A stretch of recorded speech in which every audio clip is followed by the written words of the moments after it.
Welcome and thank you for tuning in for another episode of the Sitecore Water Cooler, the casual conversation podcast dedicated to covering all things related to Sitecore, including product updates, implementations, insights, getting the most out of your Sitecore investment, and more. I'm your host, John Price, Global Sitecore Practice Director and Sitecore MVP at AmericanEagle.com. We're continuing our tour of products in the Composable ecosystem of Sitecore with one of their partners, Uniform. Uniform was founded by a few well-known previous Sitecoreans. To summarize, Uniform is a digital experience composition platform, or also known as a DXCP, which our guest Alex Shyba today is going to tell us more about. Alex is one of the co-founders of Uniform and is currently serving as the CTO. Alex also previously spent nearly 12 years at Sitecore as well. Alex, welcome to the water cooler. Oh, thank you so much for having me. It's a pleasure. Yep. So we'll start off easy today. I know a lot of our listeners, do know who you are, especially with the time that you spent at Sitecore. But just tell us a little bit more about your background and yourself. Yeah, happy to. I kind of started my journey. Sitecore was the first employer. So I started my journey out of college on the fourth year, doing a part-time internship, I guess, at Sitecore back in Ukraine. That was 2005. So that kind of got me into the whole world of CMS, and I still remember seeing Sitecore 5 UI for the first time, which was kind of, if you remember, Windows Vista. So that was the first shocking piece of technology I've seen. And I was like, is this working in the browser? How does it even work? So that definitely got me hooked. And since then, I really want to understand everything about how the system works. And I guess my interest into this space is different from a lot of software engineers that went through, junior dev and into that career, middle, senior, et cetera, et cetera. I kind of went through customer support and professional services route. So I kind of, even though I got a degree in software engineering, I kind of got hooked into more like customer area. And yeah, that influenced my career going forward. I think talking with customers early and learning about how to communicate effectively. John West got me under his wing, so I got a lot of influence from him in the early days. And yeah, that got me into US and got transferred and kind of started working more with customers and professional services realm. And this is where I got exposed to so many interesting, compelling enterprise scenarios, like working with huge known brands, right? And I was like in my early 20s. So I was definitely experiencing major imposter syndrome back in the day, working through that. But that got me fast-tracked, I think, in the world of solution architecture and pre-sales world. So at Sitecore, I'm very thankful for trying every technical role imaginable, even the training, even with my accent, I was trying to get better at that as well. And then product was actually my last step of the journey, which is, I'd say, quite unconventional. So yeah, I tried various different things, and I think that shaped my outlook in general in terms of breadth. And I always wanted to use this experience in a capacity of my own thing. So that kind of prepared me. I think that's my kind of very compressed journey from early days to where I'm at now. Very cool. Yeah, 2005 seems like a light year ago, but time travels fast when we're having fun there. So you mentioned, just to stick on it for a second. So at Sitecore, you said the end of your journey there was more in product management. What were you working on before you departed Sitecore? Yeah, I had a few projects. The Experience Analytics, Path Analyzer, and the last one was PsychoGSS. So the team that I had a chance to assemble, that was Team X, if you remember back in the day. So we were kind of working on extreme R&D projects. So this is where I had the chance to work with Nick Wesselman, with Cam Figge, and with Adam Weber. So that was those were the most fun days at Sitecore I've had, for sure. To build something that doesn't really fit the roadmap, was never on the roadmap, but yet it made it. And I was, it was thrilling to see the life of GSS reborn into headless and influencing Sitecore's direction in recent couple of years, even after I left. So that was great to see how much bottom up innovation can really influence companies' direction and success. And this is really something I'm championing for inside Uniform. Is there is a like general vision roadmap, but also encourage bottom up innovation where Mm-hmm. engineers can come with their idea and support that flow as well. I believe in this kind of balance of two directions when it comes to product innovation. Yeah. So those were fun days, and yeah, that definitely prepared me working in somewhat like a skunkworks format in Sausalito office, but also being a part of kind of Bay Area tech. There's a lot going on here, as you can imagine. Mm-hmm. So I always had the desire to kind of live that dream for a while and see what it's like to be in the startup environment. So that kind of just worked organically. For sure. Switching gears from skunkworks to startup environment. It's very cool. I think your Sitecore journey and career definitely prepared you well for that, especially innovating some of those new products that you mentioned. So let's transition into the current role, right, with Uniform. Obviously, I do want a little bit of background on the company, but also include on why you and Lars originally founded Uniform. So maybe just a little back history on the company and kind of what you guys are working on and innovating today.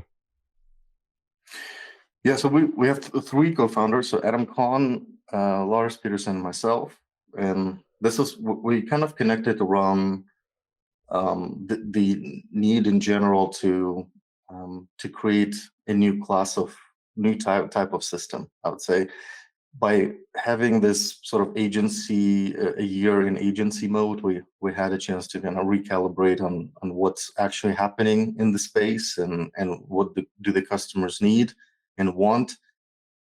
So we saw a clear need of an approach and a tool kind of combined together that would approach digital experience projects very differently and putting customer in control over their destiny in a way. So a system that will allow rapid experimentation, have agility built in that you can swap out components, and really embrace the best of breed, best of need mindset, where some of the most ambitious teams we had a chance to work with, they wanted to really use a collection of tools from all sorts of different vendors, from Sitecore, from Adobe, from Oracle, all in one solution. So it was clear that this is really a path that needs to be enabled better, because a lot of time is spent on integrating things. And the question is, where do you integrate like commerce and CMS? Do you integrate that into a CMS? And we've seen too many cases where you overinvested into integrating too much into one system, and you're becoming overly dependent on one system, and you cannot really evolve architecture. We saw a need for more of a decentralized approach, I guess, and have ability to serve as a middleware between various components with ability to hot swap systems. So you can add another CMS into the stack without a revolution in your stack. You can maybe swap out one personalization tool with another. You can swap out front-end framework to another front-end framework. It really started on the, I would say, experience side of things, where we saw the amount of power you have on the CDN level and how much more you can offload from traditional experience layer, which handles personalization, A/B testing, to a CDN, and reach tremendous scale and performance parameters. So that also opened up the door of kind of revisiting how much of that role for traditional DXP should be happening on the server versus on the CDN. And because every customer has their own CDN, it's kind of it begs the question: should it be really portable layer as well? So this is where we kind of crystallize this vision of bring your own at every layer, whether it's a CMS, content source, commerce, or front-end framework, which is it's been a highly volatile space because things changing. Used to change monthly, now it's more stable. And CDN as well, where so many options and so many things happening in that space with new age CDNs also popping in the market. So we realize there needs to be something to support this composable, pluggable architecture that's really true to the sense of composability, where you never attach to an underlying one system, and you can hot swap, you can evolve, and you can achieve a more sustainable, I would say, situation with all the solutions, the digital experience solutions that have been built. So instead of them being ripped and replaced every 5 to 7 years, sometimes more often, what if we can do this more incrementally and more in a way that is more evolutionary? So that was kind of a premise of there needs to be something new Sure. to power this sort of line of thinking. And this is where we organized around and started our journey with where we thought the biggest pain points and gaps are, which was in personalization and edge personalization. But more recently, we expanded that scope to composition management and presentation experience layer, content sources integration. So it's a lot more than what we used to be known as kind of personalization for headless systems. So yeah, that's been quite an exciting journey so far. You guys were innovating composable before it was a mainstream term. So definitely like to see that you guys are innovators in the space. I do want to go back to your term composition, right? Because you all advertise the digital experience composition platform. I love the idea of rip and replace. Instead of starting over, how can we move in and out these puzzle pieces if we want to maybe add something new or switch them out? But DXCP, if you were to simplify, kind of what is your simplified definition of that from a uniform standpoint?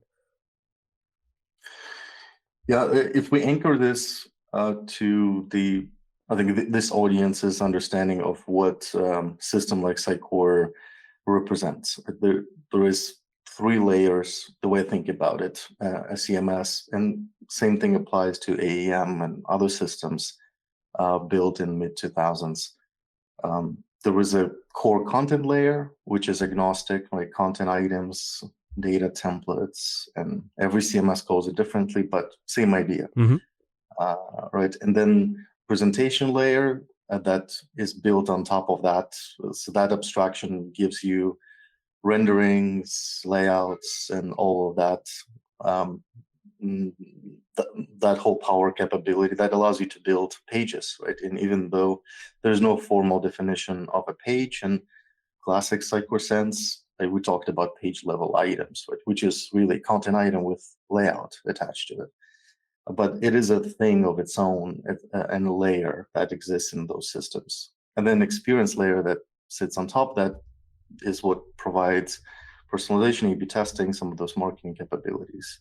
That's the way I think about it. And so if we look into digital experience composition, I see this as a fresh take on the whole concept of digital experience platform. But what if digital experience platform was open and was multi-source? So that bottom layer that owns content, it doesn't have to be a part of that system. And where composition, that presentation layer and experience layer, second and third layer, they can be formalized as a thing, right? And can be working with any content source. You have REST API, you can bring in that content and be really vendor neutral approach.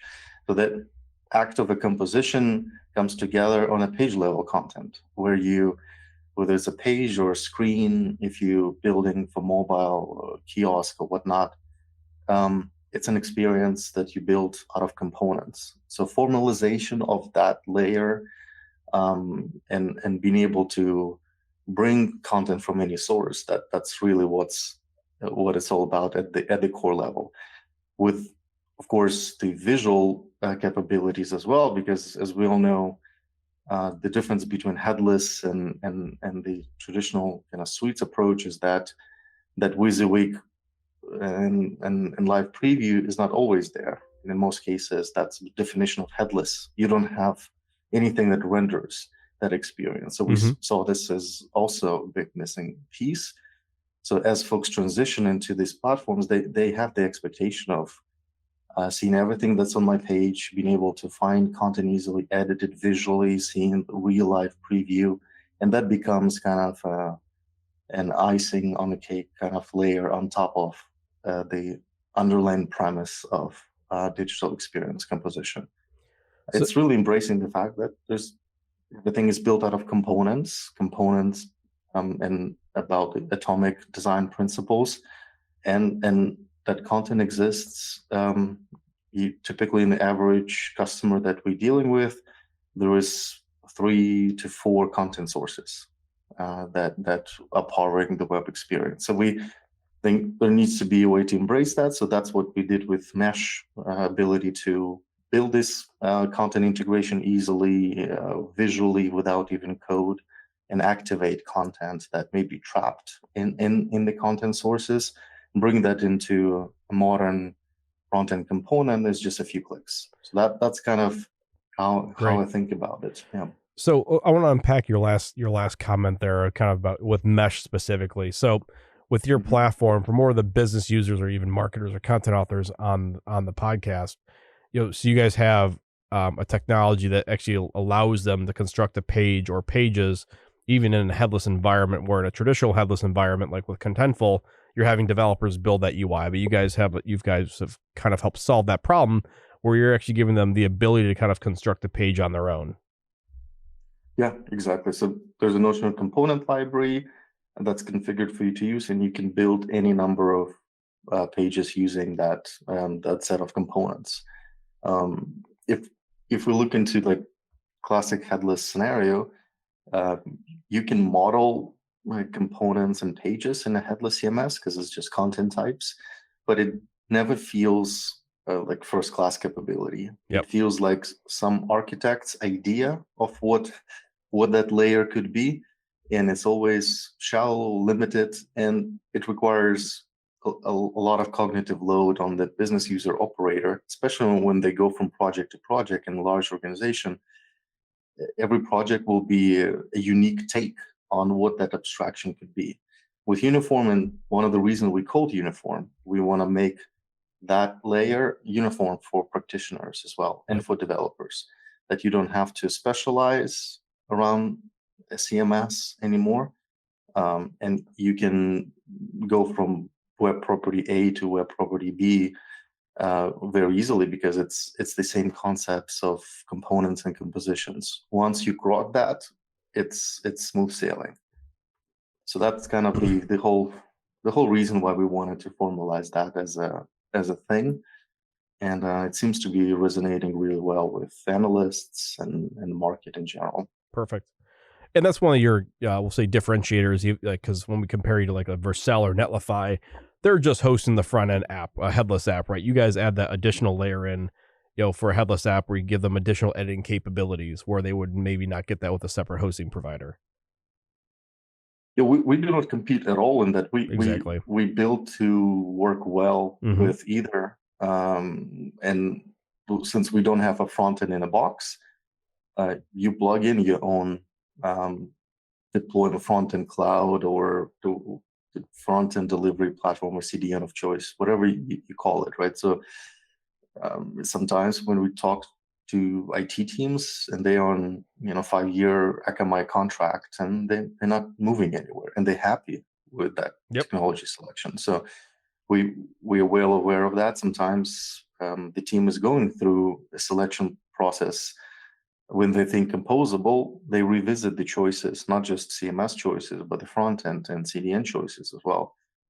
So we play really nicely with kind of more established CDNs, with more modern CDNs as well, and try to maximize what you can do on those platforms. So our idea is we provide SDKs for you to sprinkle our functionality into those CDN specific capabilities. So if the CDN is able to run edge middleware, edge functions, edge workers, we have a CDN specific package for you to run personalization A/B testing, for example, there. Awesome. Right. So that kind of gives you a lot of freedom to roam around the cabin, so to speak, but also to maximize the value, the investments you put into your existing infrastructure. So we specifically didn't want to have front end in a box, and you have to deploy into uniform. Now we facilitate our orchestration in this layer, but you bring your own. Perfect.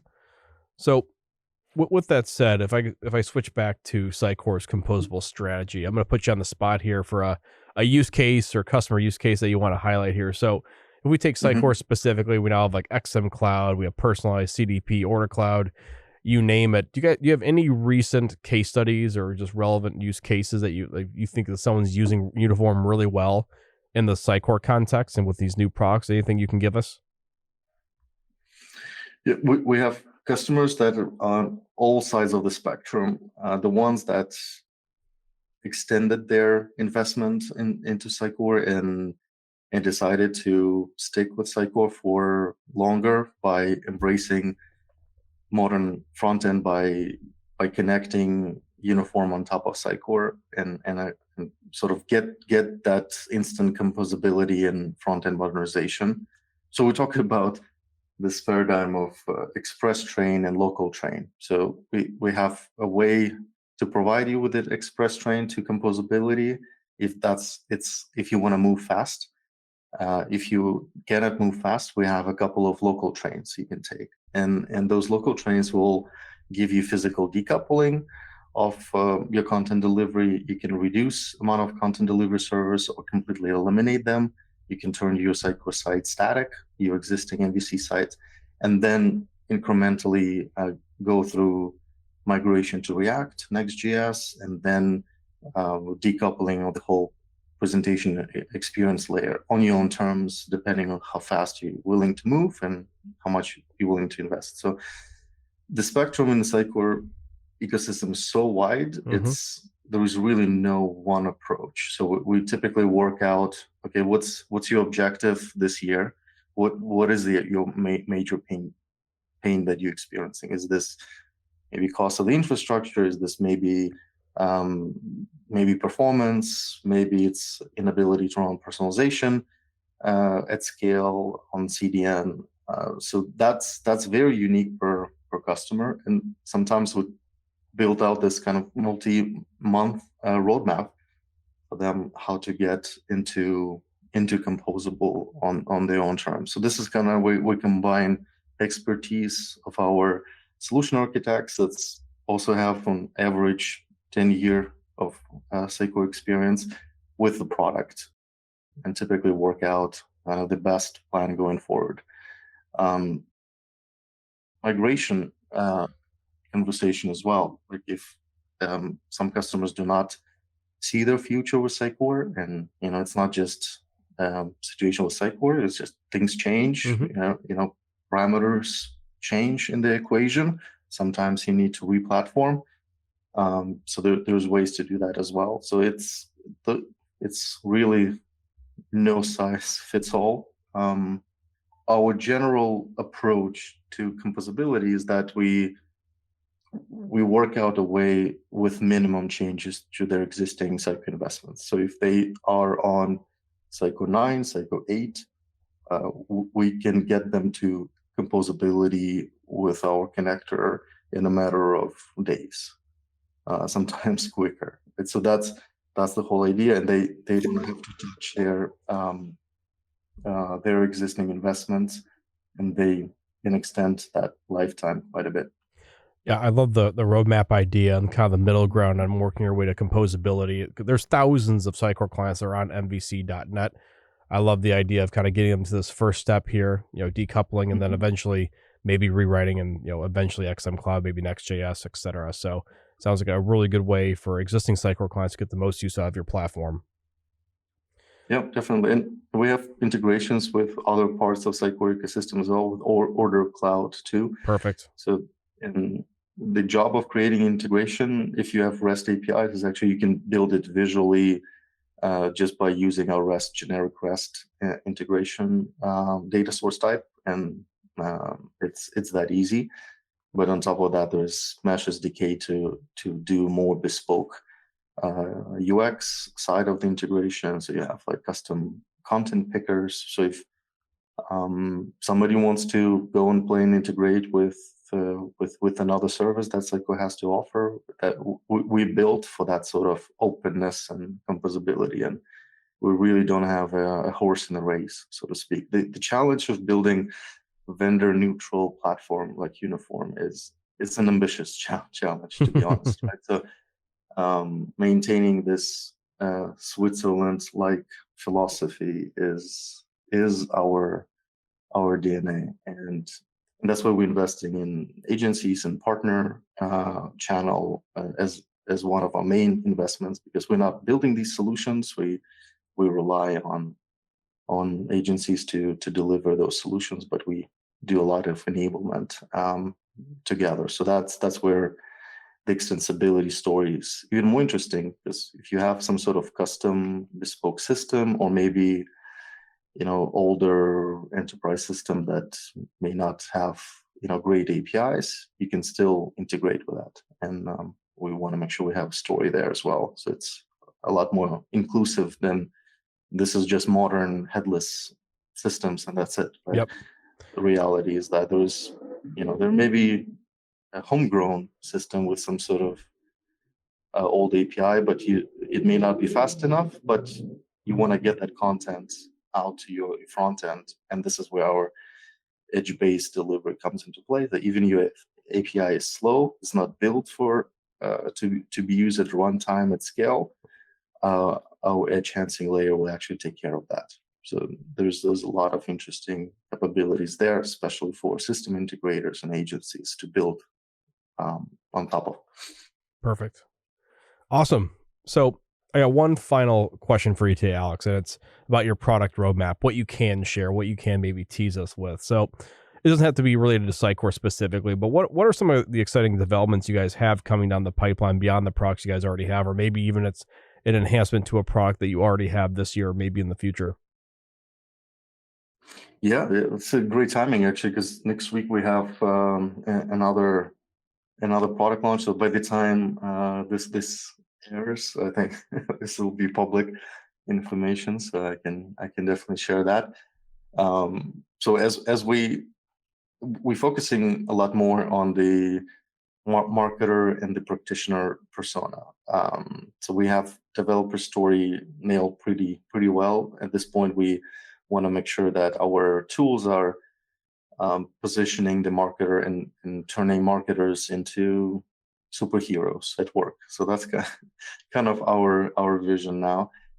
So we do a lot of investment in that area by adding more powerful capabilities on top of things that we have shipped, such as Canvas, which is the visual experience builder tool, Mesh as well, and Project Map, which is ability to manage sitemaps, Oh, very which is cool. another big gap in the headless space. Very cool. So alongside with that, we have redirect management coming up. As you remember, redirect management in Sitecore world is a sore topic, and it's been addressed via multiple open source modules. So this is actually what we wanted to bring earlier in the product, ability to have GUI to create redirects and manage redirects. So when you either you need vanity URL kind of configuration, or maybe you move a page in the project map from one location to another, or you delete, we will offer to create a redirect, and that redirect will be managed by non-technical folks that are operators of Uniform project. but it will execute also at the CDN of choice. So if you run Akamai, Cloudflare, Netlify, Vercel, we will give you SDK to bring the execution part of redirect as close as possible to the CDN. So this way it feels integrated, and it executes without cost of performance or without any calls to the origin. So that's really important, empowering piece. And together with that, ability to manage in the commerce context, product detail pages, which could be tens of thousands of. So being able to manage compositions for those pages in a scalable way. So that is going to be possible end of June using our dynamic pages capability, where you essentially manage dynamic routing, and you don't have to just do top level pages, etc. You can manage any type of page at scale with uniform canvas. Awesome. So those are kind of two things. Together with that, there will be a public preview of the new Next.js SDK, which works with App Router and React Server components. So there's a whole new way of building Next.js apps. So that's fully compatible with our personalization and Canvas capabilities as well. So that's really gonna be great for any new projects or any project that are switching gears to full edge rendering capability. We have a webinar coming up on that topic next week, which is, I think by the time this airs, is going to be already there. So that's going to be on the 29th. We'll be talking about edge rendering and serving dynamic content. So that could be an interesting webinar to tune into. So I'm glad I asked the question. All sounds like a lot of great product announcements you guys have coming out here late June, early July. So definitely something for the audience to check out. We'll make sure to post some of these links as well when we post this on our socials. So really appreciate the insight today, Alex, and really appreciate you coming on the show today and joining us on the water cooler.